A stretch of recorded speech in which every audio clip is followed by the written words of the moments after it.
Abans de seguir, us dèiem en iniciar que la Colla Creixent i els Amics de la Sardana s'afegien al crit unànim de només conduïen un camió del Dakar.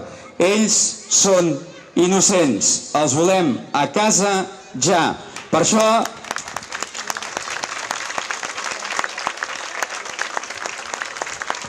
això tenim aquí entre nosaltres a un dels membres de la plataforma de suport, en Jordi Mora. Bon dia, Jordi.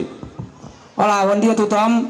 Primer demanar-vos disculpes per interrompre aquesta presentació tan bonica.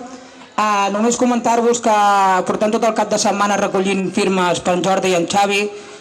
Molts de Canet suposo que donaríem part del seu cos per aquestes dues persones, que podríem ser qualsevol de nosaltres, ja que estem tots exposats amb això.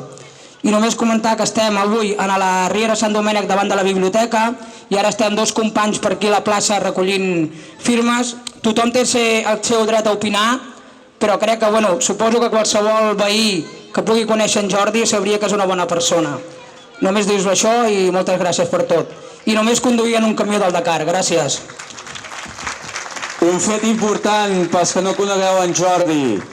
Que estem gaudint avui de la colla, que gaudim a les festes populars, doncs en Jordi és el pare d'en Crestes, i en Crestes és aquell gegant del Turó del Drac que ens ajuda i ens fa gaudir. Per tant, en Jordi ens necessita. Gràcies. També comentar-vos que aquesta campanya que estem fent al cap de setmana és perquè a través dels advocats de les famílies i del portaveu de la família ens han comentat que fins ara hem estat fent recollint firmes en català i en castellà, però que a través allà a França hi ha molta pressió mediàtica i que a través d'advocats tots hem fet un nou format en francès, que amb ells els francesos suposo que són més... Tot si està escrit en francès sempre fa més força.